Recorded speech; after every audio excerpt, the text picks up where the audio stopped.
Good evening, viewers. Welcome to the Northeast News Bulletin. This is Anupar bringing to you the headlines first.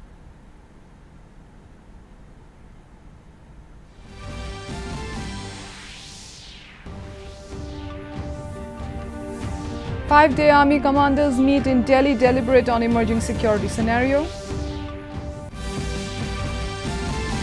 Assam Chief Minister distributes no dues certificate to women, urges women not to take high-interest microfinance loans.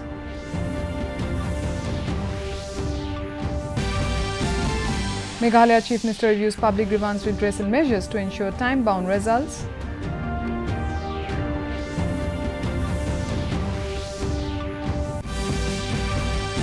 Prime Minister's Jan Arogya Yojana is world's largest health insurance scheme, says Union Minister Kiren Rijiju.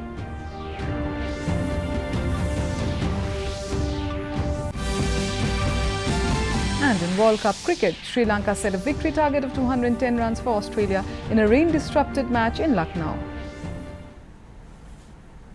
In national news first, Army Commanders Conference got underway in New Delhi today. The apex-level biannual event is an institutional platform for deliberations at the conceptual level, facilitating important policy decisions for the Indian Army. During the 5-day conference, Army commanders and other senior functionaries are meeting virtually on the first day. The remaining deliberations will be conducted in a physical format. The Defence Ministry said the apex leadership will brainstorm current and emerging security scenarios besides reviewing the operational preparedness of the Indian Army. The Commanders' Conference, with its broad scope, ensures the Indian Army remains progressive, forward-looking, adaptive and future-ready. Raksha Mantri Rajnath Singh is scheduled to attend the conference on Wednesday. Chief of Defence Staff General Nalin Chauhan, Chief of the Army Staff General Manoj Pandey and Chief of Air Staff Veer Chaudhary will also address the gathering.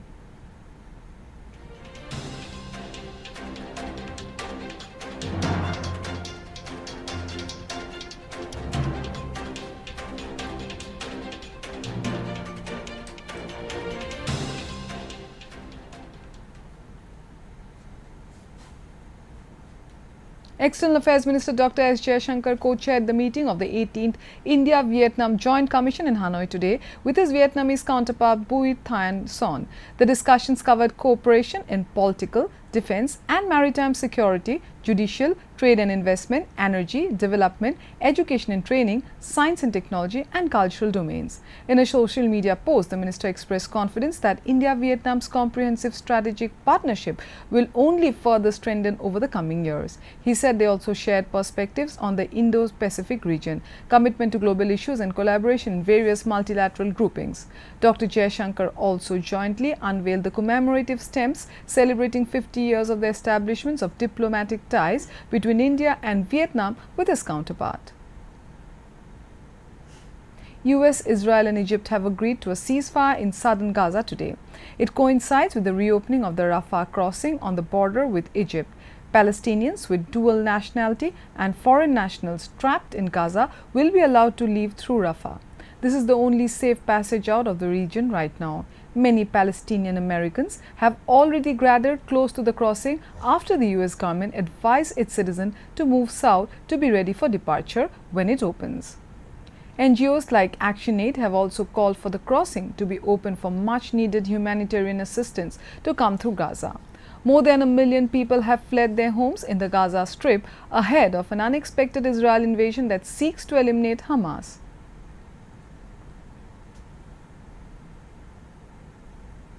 In Assam, Chief Minister Dr. Himanta Biswa Sarma today appealed to women of the state not to take microfinance loans. Attending ceremonial distribution of the no dues certificate under Assam Microfinance Scheme in Dibrugarh, Dr. Sharma said these financial institutions extend loans at a very high rate of interest. There were more than 22,000 beneficiaries of Category 3, the Assam Microfinance Incentive and Relief Scheme AMFIRS 2021. Dr. Sharma said that the no dues certificate will make them creditworthy once again under the formal banking system. আটাইতকৈ record হৈছে ডিব্ৰুগড়ত 22,172 গৰাকী হয়নে এইটো হল ডিব্ৰুগড় এইটো হল 25,000 টকা লৈকে আৰু মাতিব লাগিব 50,000 টকা লৈকে আই মাতৃসকলক তেতিয়াও ডিব্ৰুগড়ত আমাৰ 25,000 আৰু মহিলা আছে 50,000 টকা লৈকে তাৰমানে ডিব্ৰুগড় শিৱসাগৰ যোৰহাট গোলাঘাট চৰাইদেউ তিনচুকীয়া মিলিলে প্ৰায় 50% মহিলা এই মাইক্ৰ ফাইনেন্সৰ লোনত আমি অলপ ঘৰুৱা ভাষাত কম ফসি আছিলো বুলি আৰু যে আমি বন্ধ হৈ আছিলো আজিৰ পৰা আমি মুক্ত হম In Meghalaya, the 11th edition of the India-Bangladesh Joint Military Exercise, Sampriti, concluded today at Umroi.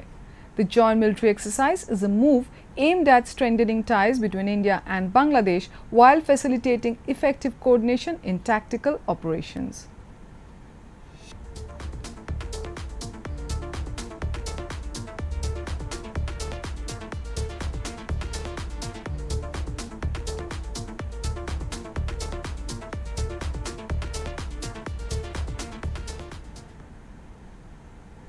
In more news from Meghalaya, Chief Minister Conrad Sangma held a meeting with the Meghalaya State Public Services Delivery Commission MSPSDC along with Deputy Commissioners and various departments on the implementation of the Meghalaya Right to Public Services Act 2020 to review their progress in public grievance redressal made through online and offline services. Informing this in a social media post, Sangma said the meeting discussed the online addition of more offline services, limiting the wait period for grievance redressal and rope in more departments for public benefit. He said that the government will conduct regular reviews to ensure the entire government machinery delivers time-bound services to the people. Still in Meghalaya, Chief Minister Conrad Sangma today inspected the site of the recent fire incident in Thana Road, Police Bazaar, Shillong. Taking to X, formerly Twitter, he said the building that caught fire between a godown and its location in a congested commercial area posed a great challenge for the emergency response team who worked round the clock to douse the fire and ensure that adjacent commercial and personal properties were not affected. The fire department, police and Deputy Commissioner East Khasi Hills put in all their hard work and with all their joint efforts, the fire was doused, avoiding further loss to life and property. He said this is also an eye-opener for the government to work out standard operation procedures and conduct drills for such scale of emergencies, especially in commercial areas, so that such incidents are avoided. Sangma said the government will chalk out a special emergency plan.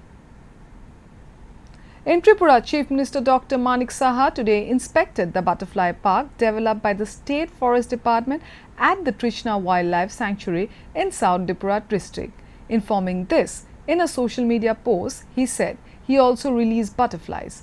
This park, with breeding facilities for the winged creatures and many plants which are a butterfly favorite, is a major attraction for the tourists. Butterflies are the indicators of a healthy environment and ecosystem.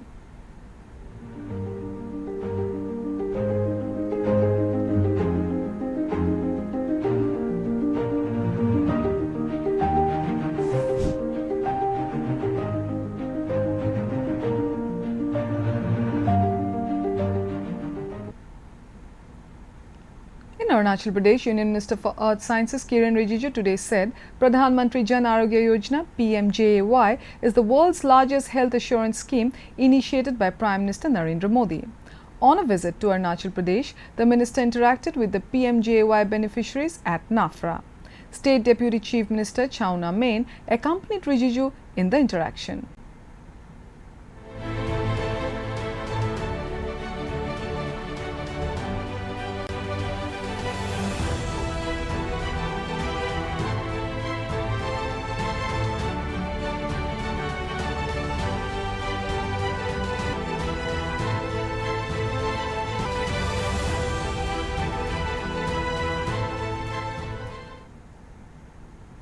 Arunachal Pradesh Chief Minister Pema Khandu has said that the strategically important and challenging Sela Tunnel project in the state is almost ready.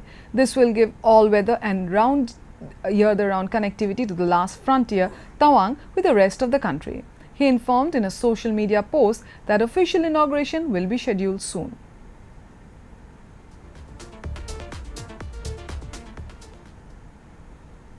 In sports news, the International Olympic Committee has announced the inclusion of 2020 cricket and 4 other sports as part of the Olympic Games Los Angeles 2028. The other new entries are flag football, lacrosse, squash and baseball softball. The IOC's executive board last week accepted a proposal by Los Angeles organizers by 2020 cricket along with the 4 other new events. Adding cricket to the Olympic program will tap into the lucrative South Asian market, attracting fans in countries such as India and Pakistan.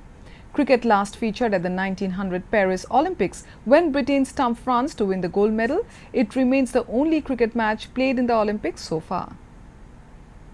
In ICC Men's Cricket World Cup, Sri Lanka have set a victory target of 210 runs for Australia in the rain-disrupted match now underway at Lucknow's Atal Bihari Vajpayee Ekana Stadium. Winning the toss and deciding to bat first, Sri Lanka were 209, losing all their wickets. In Meghalaya, Mukla FC emerged victorious in the inaugural football tournament named after late Kisel Roy Pala, father of Deputy Chief Minister Snong Bhalangdhar. The Deputy CM attended the event as chief guest. In the final match held at Kiang Nangba Stadium, Lapthar Labo Juai Mukla FC defeated Saralo FC 2-0 during the prize presentation ceremony. The family members of the late Kesil Roy Pala presented a cash prize of Rs 5 lakhs to the winning team.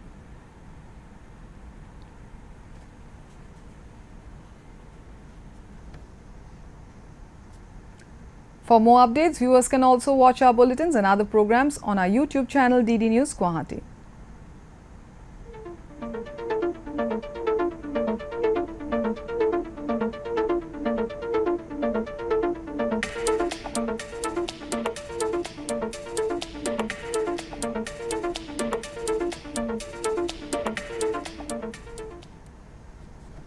To end the news main points once again.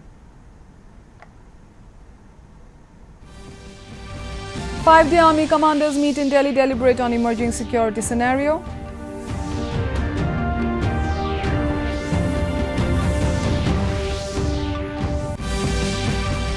Assam Chief Minister distributes no due certificate to women, urges women not to take high-interest microfinance loans.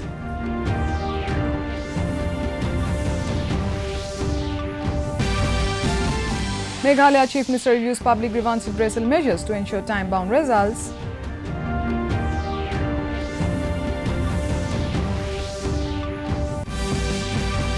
Prime Minister Jan Arogya Yojana is world's largest health insurance scheme, says Union Minister Kiren Rijiju.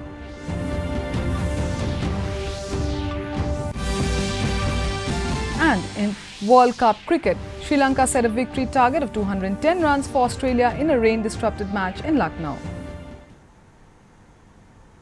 That brings us to the end of this evening's bulletin. Thank you for tuning in. Namaskar.